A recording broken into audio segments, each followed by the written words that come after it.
Protracted conflict and civil war seems to have been averted.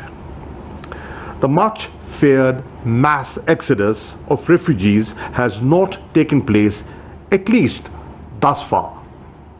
By all reckonings, the situation remains complex and fluid.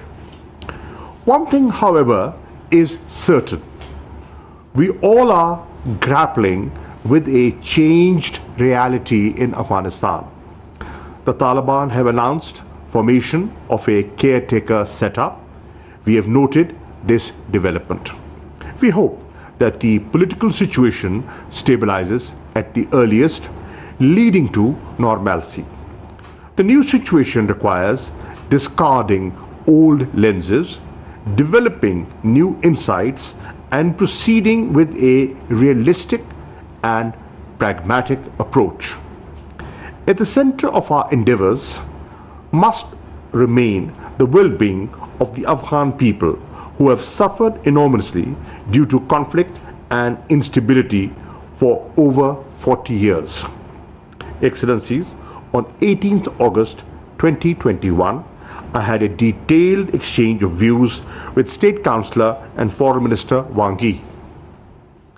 We agreed that in view of the developments taking place in Afghanistan, which had obvious implications for all the 6 neighbors, it was important to have closer communication and coordination. During 24th to 26th of August 2021, I undertook visits to Tajikistan, Uzbekistan, Turkmenistan and Iran. I am grateful that we had in-depth and insightful discussions during that trip. We agreed on charting a way forward that would help address the common challenges and realize the opportunities that may arise out of the latest developments. Our consultations so far have brought forth the following issues that would require a coordinated approach as the situation evolves.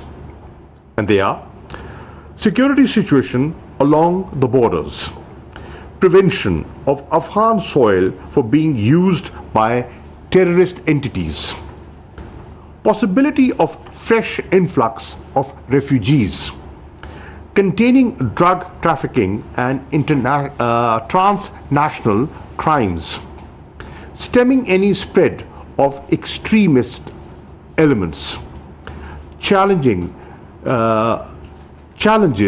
relating to COVID-19 pandemic, impediments to regional connectivity. We also agree that there are rich dividends if peace is secured in Afghanistan. These could include secure borders, end of threat of terrorism from Afghan soil, possibilities of return of refugees, economic stability and improvement in living standards, realization of connectivity projects, enhanced regional economic integration. Excellencies, to advance our common vision of a peaceful, stable, prosperous and interconnected region, Afghanistan must be enabled to get through this testing time and realize its full potential. In our view, there are several key principles and priorities that should guide the efforts in this direction. First, we must affirm our full support and solidarity with the Afghan people. Second, we must reaffirm our full commitment to the unity, sovereignty and territorial integrity of Afghanistan. Third, we must stress that Afghan issues should have Afghan solutions.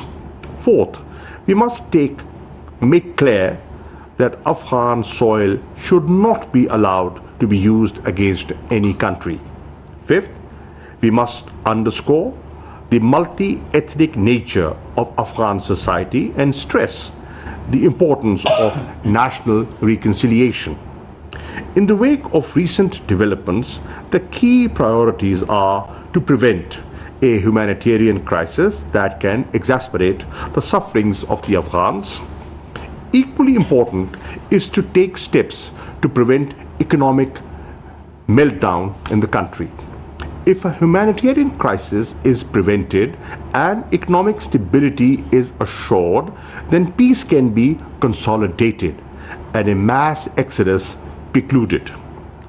It cannot be stressed enough that this requires enhanced engagement of the international community, particularly at this pivotal juncture. Renewed diplomatic and international presence in the country would reassure the Afghan people. The urgent provision of humanitarian assistance, with UN and its various agencies playing a lead role, would reinforce that process of confidence building. Afghanistan's success to its financial resources would be pivotal in preventing a collapse and reviving the economic activity. Excellencies, I have no doubt that our deliberations today would help us carry forward our collective thinking on a coordinated approach to the myriad aspects of the situation in Afghanistan. We propose to transform this important platform of neighboring countries into a regular consultative mechanism. I also suggest that we may give consideration to the idea to invite Afghanistan in future. Participation of Afghanistan will augment this forum's effectiveness in pursuing our shared objectives for lasting peace and stability in Afghanistan. The neighboring countries have a direct stake in the stability in Afghanistan. Our collective voice to the international community will reinforce our message of a peaceful, stable and prosperous Afghanistan at peace with itself and with its neighbors. I thank you all. वजीर खारजा Shah Mahmood Qureshi virtual conference से खिताब कर रहे थे। अफगानिस्तान के हमसाया ममालिक के वज़ीर खारजा इस कॉन्फ्रेंस का हिस्सा। एक ब्रेक